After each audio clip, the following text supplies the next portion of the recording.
Another time where, now this is when I was like, man, this is a bad situation. I should just walk away from this. And this is one where I learned from working with your guys' unit, the CAT team, and Tom. Yeah. There was a drug dealer that nobody could get into because he would make the informants, if the informants got a ride from somebody, the person who drove them had to park a half a block away. Okay. And so this way he made sure that he met nobody knew. So he's trying to avoid from selling to an undercover police officer. Okay. So everybody kept telling me that. But then I thought back to what A-Train and Tom do. Instead of using money, they use property. So right as that informant was saying, listen, he's telling you, yeah, you got to park here. And I could see the guy, you know, I was probably 100 yards away from him. He says, you got to park here. He don't want to see any new faces. I said, that's fine. All I want you to do, Mr. Informant, is ask this guy what size of leather jacket he wears. And he goes, why would I do that? I said, just do it. Don't ask questions. And this dude is big. He's a 300-pound dude. Okay. The drug dealer. Yeah. So I could see that they go up there. And he goes up there. The drug dealer hands him the dope. He hands him the money. And then he must have asked, hey, my guy Ray wants to know what size leather jacket you wear. And then I see the guy looking at me. And then he must ask him again, what? He goes, he just wants to know what size leather jacket you wear. The guy calls me over. And he goes, why do you want to know what size leather jacket I wear? I said, well, and I used your guys' story. I said, I got a friend that works on the loading docks there at Walmart, and we can get all kinds of shit. You know, I don't have a bunch of cash, but I can get you. So, like, what kind of video games do you like? You know, right? And he immediately fell for it. Yes, he's like, dude, get me, you know, I don't know, Call of Duty or whatever. And he goes, I wear a triple XL leather jacket. And so what I did was I said, okay.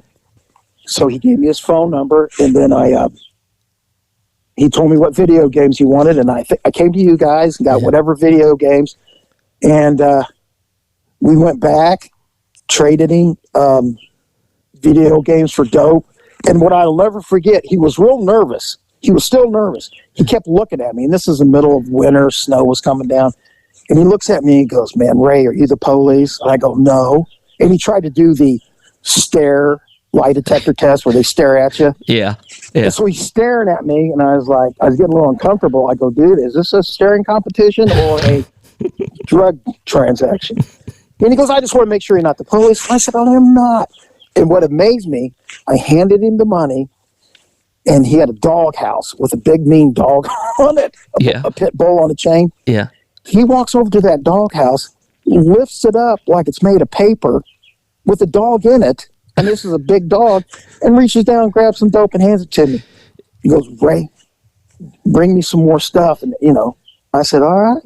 So the next day, or 2 days later, whatever it was, I call him up. I think his name was, he's like, you know, Beef Loin, his nickname was Pork Chop or something like that. Beef Loin. Hey, man. I said, hey, I can't, that leather jacket's, they don't have triple X leather jackets, but I'm working with like $500. And he goes, man, meet me at my other house. I go, where's that at? And his other house, these are like 21, 22-year-old dope dealers, and they would own like 5 or 6 houses in the neighborhood. Yeah. And he goes, go to my house over here. I'll be there at 2:00. I was like, all right. So my backup is in a van down by the river. My backup is a van down the street. It's a piece of shit van. And everybody else is far enough away they can't see. I got a transmitting device on, and I parked behind the address he told me, and I'm walking from the backyard to the front yard. And he's calling. I call him on the phone. I go, man, where are you at? He goes, I'm just 2 blocks away. I'll be pulling up in a big Lincoln Town car. These guys they were renting cars instead of owning them, so they couldn't get confiscated. Right. So he pulls up in a great big Lincoln, and it was a drug dealer clown car, because about 12 dudes get out of this thing. Okay. And I could see them all, they're all, putting their guns up, adjusting them as they're getting out. Uh-huh. And they all come walking at me like they got determined look on their face like, we're not giving you any dope. We're taking your money. And I was like, I think I'm about to get robbed. Right. So the fear in my mind was, these guys got guns. I don't have a gun. Yeah. They're coming to rob me. Yeah. It's time for me to, skedaddle out of there. So I looked at him, and I don't know why I did this. I just gave him the double bird. I said, hey, fuck you guys. I'm not getting robbed today. Eat shit. Wrong thing to say to drug dealers with guns. But they just looked at me, and they said, oh, Ray, we're not here to rob you. God, lighten up. Yeah, they're like, what a puss. No. And so they all go in the house, and then the guy goes, come on, Ray. And I was like, okay, I'm going in the house. So I walk up, and I remember I opened up it had a screen door. I opened up the screen door, and I'm standing there, and I'm thinking to myself, this is extremely dangerous. Mm-hmm. You can get shot again. This shit's barely healed. And I'm thinking to myself, they all got guns. I don't have a gun. But I could see the van down the street, my backup van. Right. I said, if there's 7 dudes in there and it goes downhill, I think I can create enough distraction and disturbance. I could go out a window or go flying through the front door to get myself out of here. Right. I said, with 7 guys, I think I can do it. So I took a deep breath, and I opened that door and went in, and I didn't know it, but they were having some big fucking party. And there must have been 35 people in there. And I looked to my right, and there's just people everywhere. And remember, I've been doing this for 10 years at this point of undercover stuff. Yeah. And so I'm thinking, man, I hope I haven't locked one of these son of a bitches up and they recognize me. Exactly. Because now I don't have to worry about 7 people with guns. I got to worry about 35 people with guns. Yeah. And I don't have one. And I looked out of place. I look like Bob Seger wandering through the BET Awards. I was like, hey, what up, yo? What's happening? You start singing Fire Lake. Yeah. I started going, word, yo. And the big drug dealer, like I said, Pork Chop, I don't know, I can't remember exactly what his name was. I like Beef Loin. Beef Loin was sitting there, and they were all, him and his cronies were all playing cards at a table. Okay. And he goes, you got the money? And I said, yeah. And I threw it down. Everybody was so nice to me, though. It wasn't like they were like, hey, motherfucker. No, everybody was nice. Hey, Ray, what's happening? No, not too much. And I'm just standing there. We're all laughing and joking. Then I look. Beef Loin takes the money. Yeah. I don't even think he counted it. And he just turned around and grabbed, I thought it was like a pancake or what do you call it? Tortilla. Okay. Whatever it was. It was like a big circle of it, the size of a pancake. And he eyeballed it. And then he broke me off a big piece. He goes, this is about $500. And I'm thinking, did I just buy a $500 taco? And I go, what is that? He goes, man, Ray, this is the crack. This is how I cook it up. And I was like, right on, dude. And I said, fuck it, I'm getting out of here. Yeah, I'm gone. Thanks for the tortilla. I'm out of here. Yeah, I'll take it, And he goes, you want hot sauce with that? I'll take mild. And so I left. And then when I went back and I was telling everybody, I said, oh, man, guys, that freaked me out. I thought I was going to get in there and get shot. Mm-hmm. I said, I'm glad you guys could hear everything that was going on. And they go, as soon as you went through the front door, we lost all sound. We had no idea what was going on. God. They were like, we were sweating it out. And I was like, well, next time I'll be sweating it out because I know these transmitting devices don't work worth the shit. Oh, those old things. It was it was hit or miss whether you're going to hear a damn thing. All they were good for is burning your testicles when you were wearing them. Yeah. That's all they were good for. And then the next one, this was kind of like, I wasn't like really scared. I was like, man, something ain't right. This is eerie. I guess I would say that I was scared, I was on high alert with this deal. It's all right to say you're scared, Super. It's okay. Okay, this guy made me scared as the conversation went along. Okay. This guy was a hustler, which was male prostitute, and he's walking down the hot dog stand. Uh-huh. Usually, when you pick up a hustler, they just look like regular hillbilly dudes. They just look like they were heterosexual guys. Okay. But they would jump in your car, and most of the time, 99% of the time, the customer would pay the hustler money so the customer could perform fellatio on them. Right. Okay. That's what the deal was. Yeah. So I pick this guy up, and he gets in the car, and he doesn't say a word. He just looks at me. Usually they ask, are you the police? They question you. Yeah. They wait. They wait a while because they do a cop screening on you. Yeah. This guy doesn't say nothing. He just looks at me, and he's got that weird, far away look where he was like looking through me. That's always bad. That's always bad. It was like the 10,000 yard stare, and there was nothing behind his eyes. Right. It was kind of like I was sensing, I don't think this guy has a soul. This is bizarre. Then he finally said, you're going to give me head, and it's going to be $20. I want you to park over in this spot. I go, this very dark, isolated spot. He goes, yeah, I want you to park there, and then you're going to lean over, and you're going to give me head. And that was it. And it was like no small talk. No. Yeah, he was like every serial killer you've seen interviewed. Yeah. And I said, all right. And I said, hey, let's pull over here real quick. You want some cigarettes?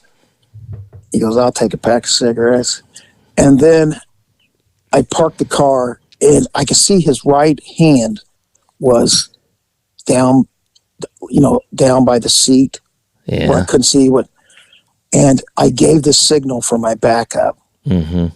He goes, you going to get them cigarettes? I said, no, I'm the police. You're under arrest. And then I knew he was going to do something with that right hand. Right. And I just reached my hand over, right hand, and grabbed it. I said, don't lift whatever you're going to lift out, because I'm going to fill you with holes. I got a 38 over here in my left hand. And he just looked at me, didn't say anything, but he didn't. And then when my backup come running up, and they opened the door, this dude had a gigantic hunting knife, a big boy. He wasn't there to receive fellatio for money. He was there to kill me. That he was one of those dudes that I never heard from him again. We never saw him on the street again. Usually with a hustler, you see him night after night after night. Yeah. This dude was never to be seen again. Holy. And yeah, just the look on his face and the way his body language, I was like, I think this guy's going to try to kill me. And sure enough, man, he had that knife, that gigantic Bowie hunting knife, ready to go. And when the police, he just looked at me. He just looked at me, and he said something like, well, you got lucky. And I was like, holy shit. Holy crap. Yeah. And he didn't say another word after that. He didn't, because every time you would lock a hustler up, they didn't, I wasn't going to let him do anything. Yeah. This is bullshit. He's like, nope. He's just like, you got lucky. You got lucky. Okay. I don't know that I've ever heard that story, Super E. Holy moly. That creeps me out. Yeah. And, wow. The next one, I thought I was going to die a horrible death, and it would have been a freak accident. Okay. Because we were working up at the big music center that was north of us. We would work part-time there to make sure we'd be in plain clothes, undercover officers. Right. And so we were doing that and make sure nothing was going on. And this was a concert where it wasn't sold out. It was still, it was summertime, so it was 7:00 in the evening. Sun was still up, and there were people on the lawn. You know how it is when people didn't have seats. they had a big lawn area. Right. Well, this is one of them weird bands like Fish or whatever. If you don't know what Fish is like, they're like the Grateful Dead. Yeah. So they had a lot of hippie types out there. Yes. So I'm walking towards the lawn to see if anybody's doing anything, and nobody was. And I see this guy sitting there, and his girlfriend is dancing to the music, which they like to do. They like to twirl. The twirly dance. The twirly dance. Oh my God! It's so narcissistic. Oh, look at me! Look at me twirl. Yes, and but the woman was very pretty, and she was wearing this beautiful yellow sundress. Of course, she had a very nice figure. Yeah, and I normally don't eat these, but I think I got like a free corn dog, and I'm not passing that up. So I'm eating, the corn dog that they put on a pointed stick. Yes, and so the guy says to me, he goes, "Isn't my girlfriend pretty?" I go, "You're very lucky. She's very attractive." As I'm walking up the lawn to him, I'm like about 10 feet away. I'm taking a bite of my corn dog. When she heard me say that, she went into a twirl, bent over, and spread her butt cheeks. She had no underwear on, spread her butt cheeks. And as soon as I seen that butt like a baboon, oh my God, I get it. Oh my God. I was taking a bite of my corn dog, and I tripped over the loose sod, and I started falling on my face. I go, "Oh my God, this corn dog stick is going to ram right in my throat, and I'm going to bleed to death." And so at the last second, I turned to my left, and the corn dog was still sticking out my mouth. And I'm laying on my back like I just avoided a Gatling gun. And she's like, "Are you okay?" I said, "I'm fine. I just lost my balance because you're a butthole. That's something you don't want to see when you're eating a corn dog." And she goes, "Well, enjoy the concert. It's so nice meeting you." I said, "Yeah, all right, whatever."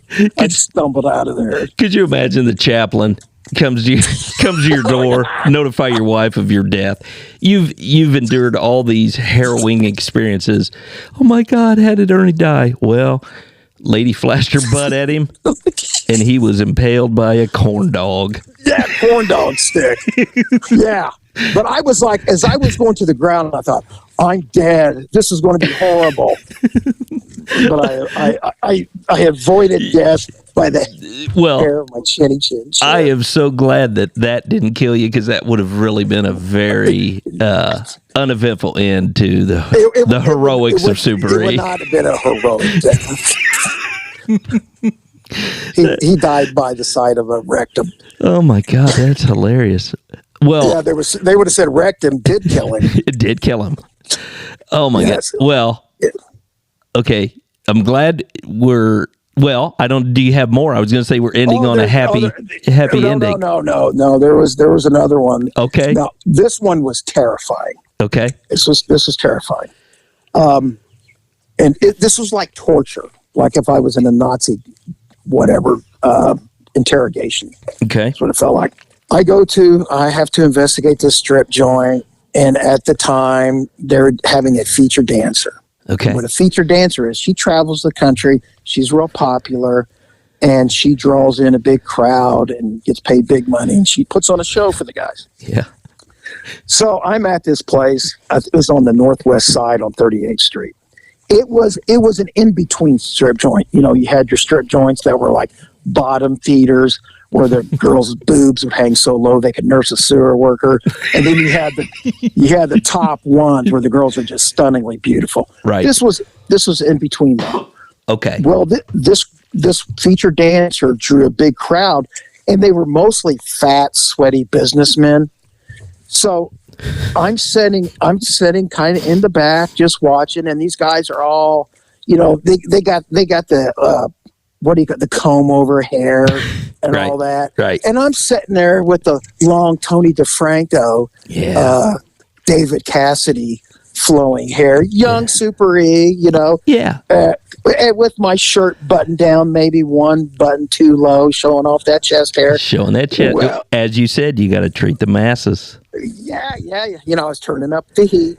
And so this woman's doing her thing, the dancer, and then she breaks out a big thing of Ready Whip, and she shakes it up, and she's kind of looking at the crowd, and I can see she's like, ugh.